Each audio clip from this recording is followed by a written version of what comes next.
लोक लहान लेकरांचे वाढदिवस करतात, पण आमच्या दाजींनी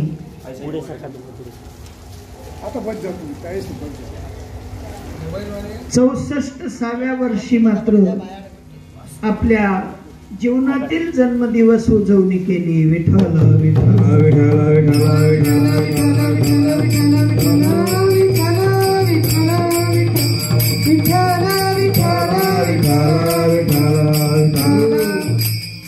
बारकाईने जर विचार केला, संत महात्मे म्हणतात जीवनामध्ये काही नाही केलं, फक्त भक्ती सूत्र समजून घेतलं तरी जीवाचं कल्याण होतं. आणि जीवाच्या कल्याणासाठी या ठिकाणी तुम्ही आपण हा मनुष्य देह धारण केला. येऊनी नरदेहा विचारावे सार, धरावा पै धीर भजन मार्गे. या ठिकाणी साधू महात्म्यांनी सांगितलं, भजन मार्गाकडे जे वळले त्यांचा जन्म सफळ झाला. विठ्ठल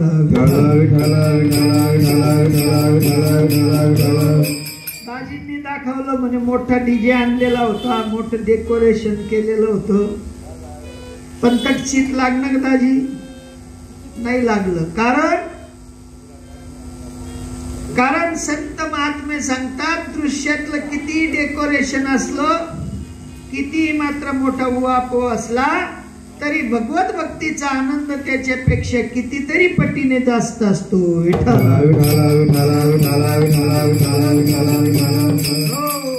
आणि म्हणून साधू महात्म्यांनी सांगितलं, देख मनुष्य जात सकळ, स्वभावताची भजनशील, जहाले असे केवळ माझ्या ठाई. सगळ्यांची आस्था माझ्या परमात्म्यांच्या ठिकाणी आहे, आणि परमात्म्यांच्या ठिकाणी ज्यांची आस्था जुळते महाराज, त्यांच्यासाठी त्यांच्या भाग्याचं वर्णन करता येत नाही. कारण संतांचं कार्य करणं, संतांच्या कार्याला पुष्टी देणं, याच्यापेक्षा पुण्य या जगात कोणत्याही ठिकाणी भेटणार नाही.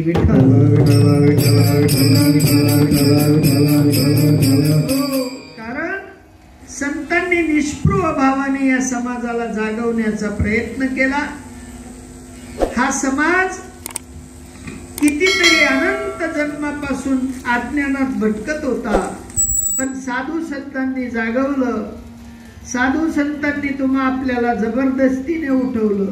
आपण पडमथ्यावाने झोपलेलो होतो, पण संत जागवण्याचं काम करतात. सोपी गोष्ट सांगतात की बाबा इथपर्यंत आलात ना, आणि इथे आल्यानंतर जर का तुम्ही आपण भगवत भक्ती नाही केली, माझ्या परमात्म्याला नाही आठवलं, तर मग मात्र जीवनाचं मातेर होईल. भक्ती विना गेला अधोगती, भक्ती विना गेला अधोगती, भक्ती विना गेला अधोगती, भक्ती विना गेला अधोगती.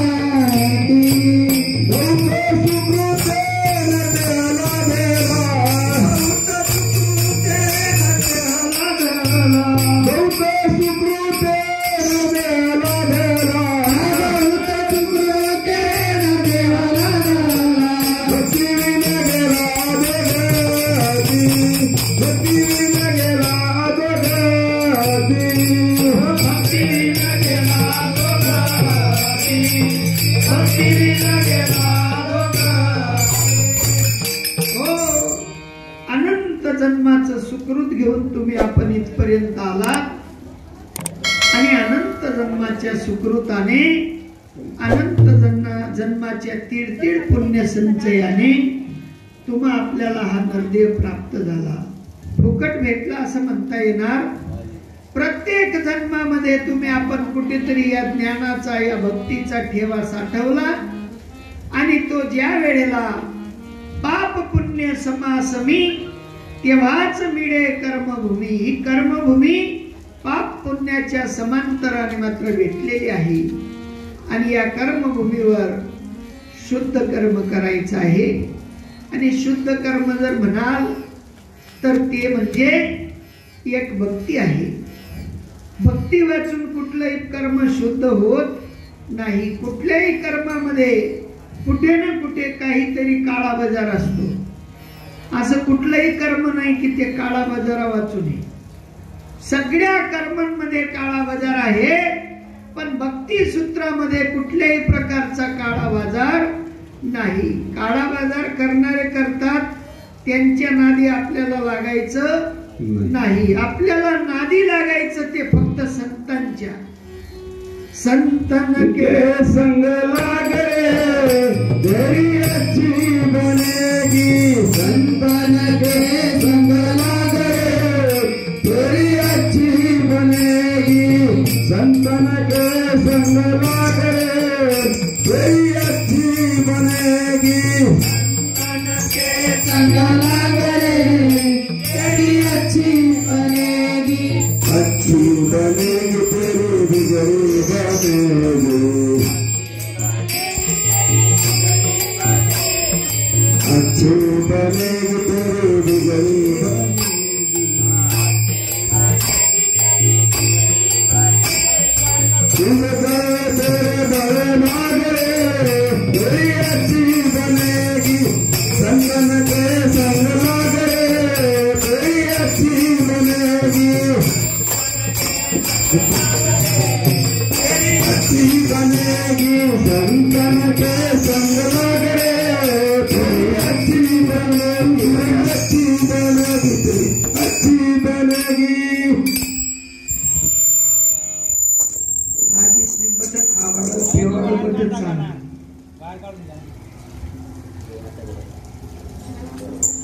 थोडीशी कंजूशी करता की दाजी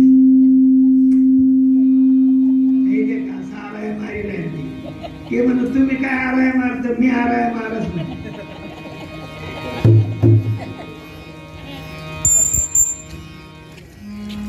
त्यांनी मजा येईल बोबा मारतास का मी त्या तुमच्याशी साधू महात्मे म्हणतात संतन के संग लाग रे तेरी अच्छी बनेगी, ध्रुव की बन गई प्रहलाद की बन गई तेरी भी बनेगी. पण एकदा संतांच्या नादी लागायचं. ज्यांनी संतांच्या नादी लागून आपलं कार्य सफळ केलं ते सुद्धा आपल्या जीवनामध्ये संत झाले.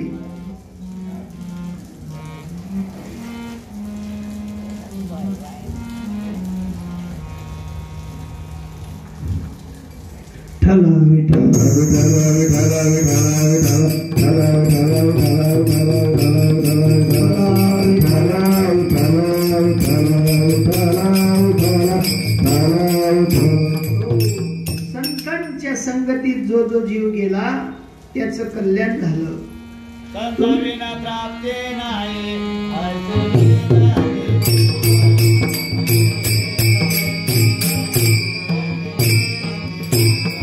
संता विना प्राप्त नाही ऐसे वेद देते गाहे, ऐसे वेद देते गाहे, ऐसे वेद देते गाहे.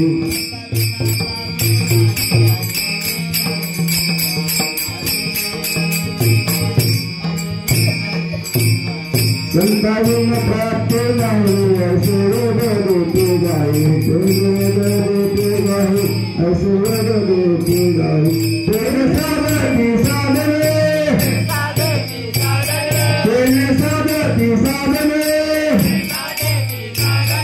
तेरे साधकी साधने, कुटुंब भवाची बंधने, कुटुंब भवाची बंधने, कुटुंब भवाची बंधने,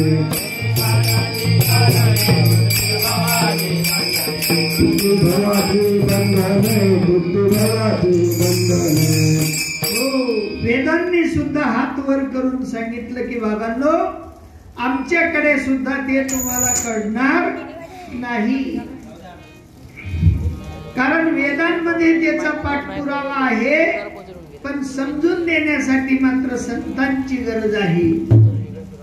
संता वाचुनिया नाम नये हाता, साधन साधिता कोटी गुणे.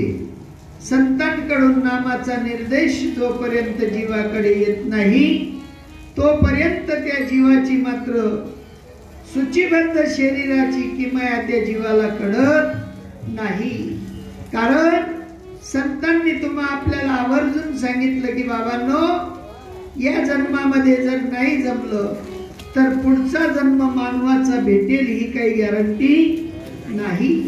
मागुता हाची जन्म पावशी, हे तो न घडे रे सायाशी. किती सायास केले परत मंगलसिंग म्हणून आम्ही जन्माला येणार. हा पुढील काय गती गॅरंटी नाही. याच देही याच डोळा, भोगू मुक्तीचा सोहळा. त्याच्या पाच द्यावं मुली खुश होईल. त्यानं मी म्हणलं बरोबर आहे, तुम्ही जी काही होणार म्हणे मला चहा बी पाहिजे नाही. ठला विठाला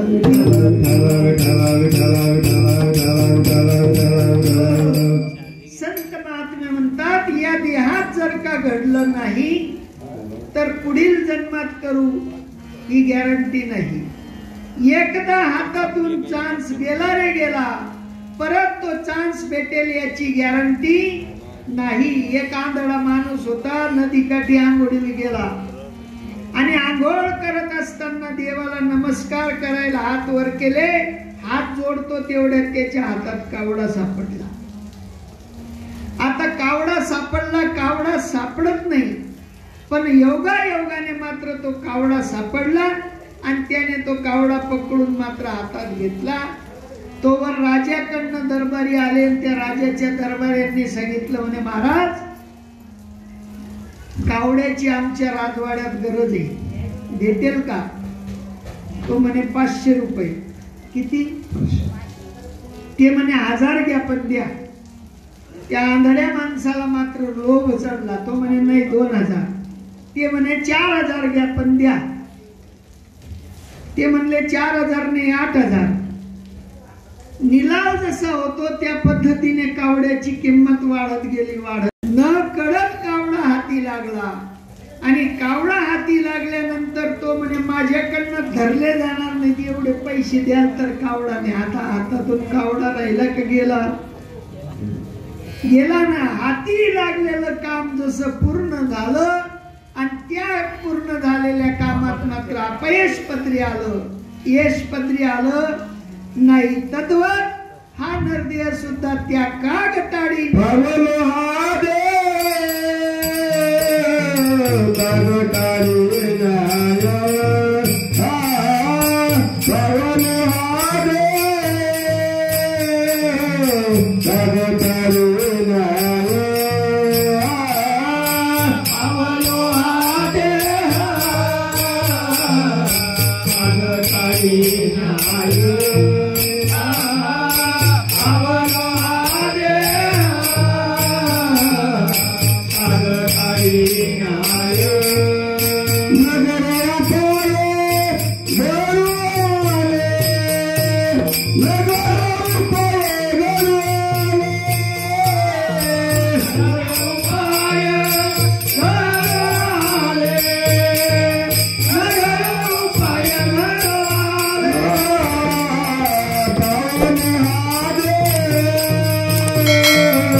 जसा कावडा सापडत नाही तसा नरदेह सुद्धा हाती लागत नाही. पण तुम्ही आपण कितीतरी भाग्याचे आहोत आणि त्या भाग्यापायी तुम्हा आपल्याला हा नरदेह भेटला.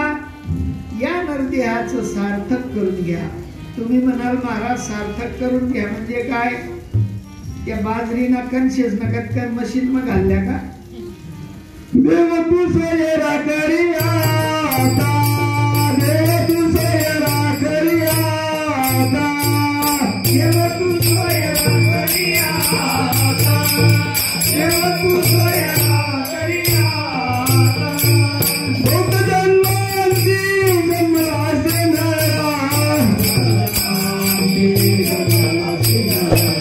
भक्त जन्म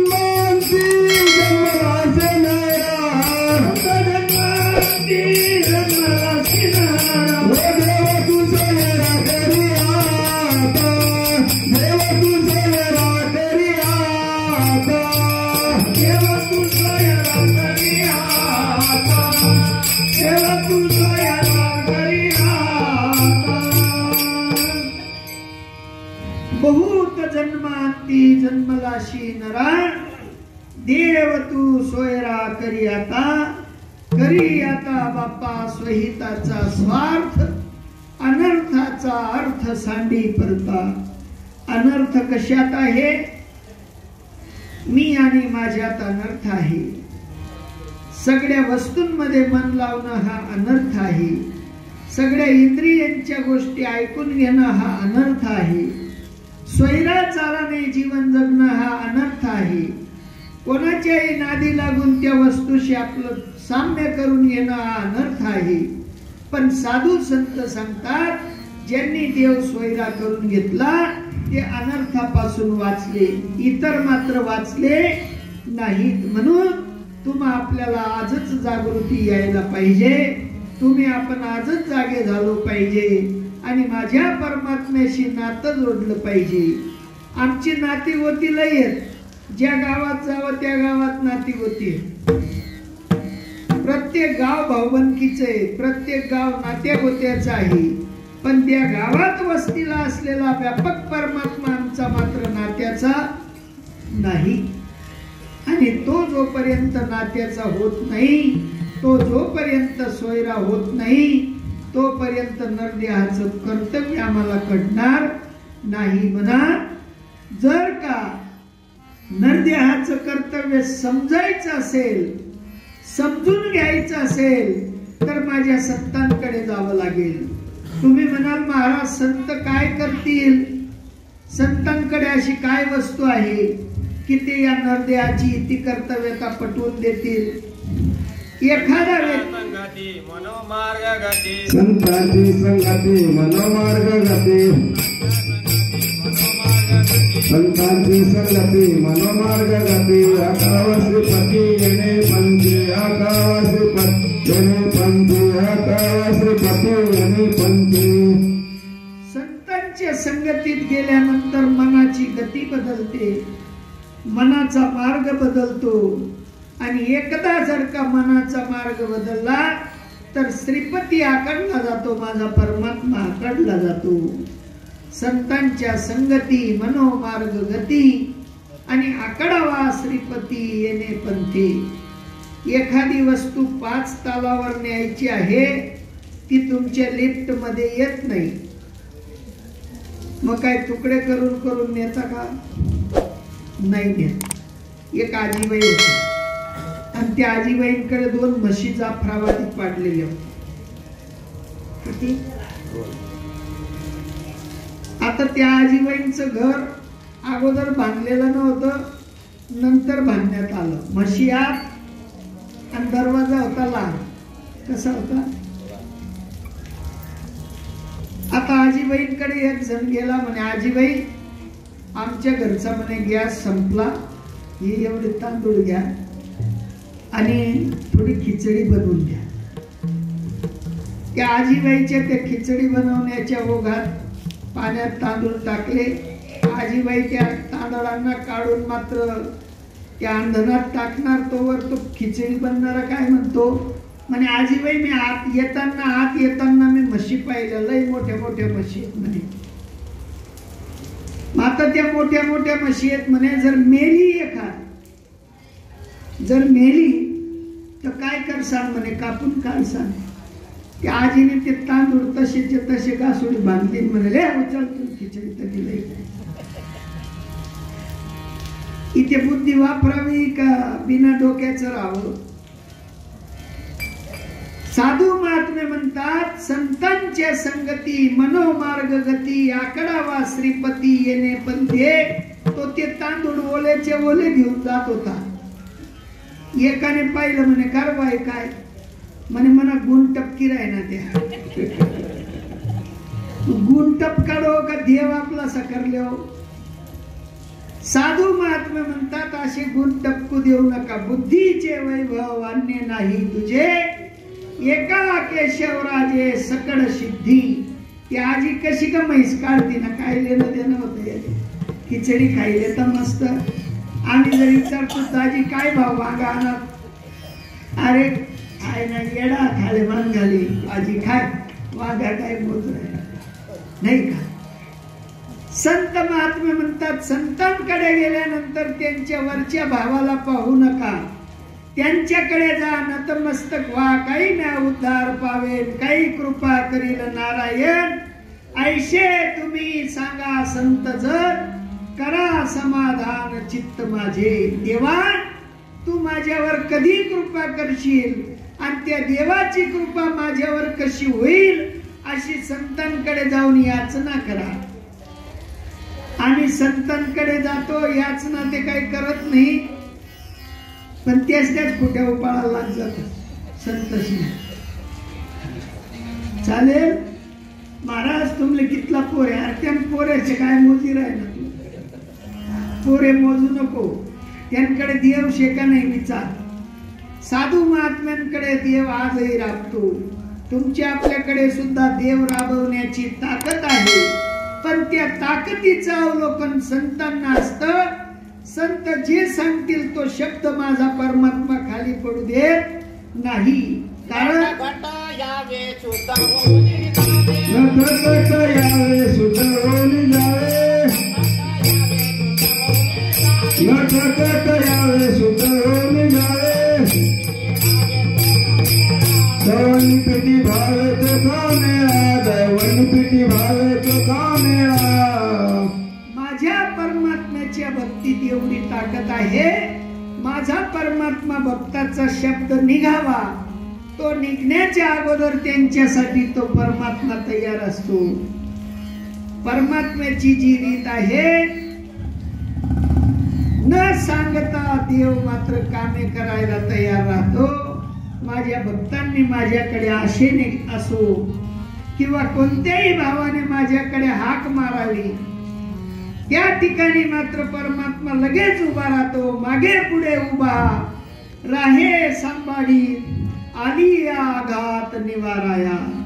नव्हे नव्हे तर जनाबाई महाराज, नामदेवराय महाराज म्हणतात, नामामध्ये देव भक्ताची द्वारी, नामामध्ये देव भक्ताची द्वारी, नामामध्ये देव भक्ताची द्वारी, नामामध्ये देव भक्ताची द्वारी. देवनियाकरी सुदर्शन, देवनियाकरी सुदर्शन, देवनियाकरी सुदर्शन. सुदर्शन हातात घेऊन माझा परमात्मा त्या घराचं राखण करतो. एवढी ताकद त्या संतांमध्ये असते आणि त्या ताकदीचं अवलोकन सगळ्यांनी करावं.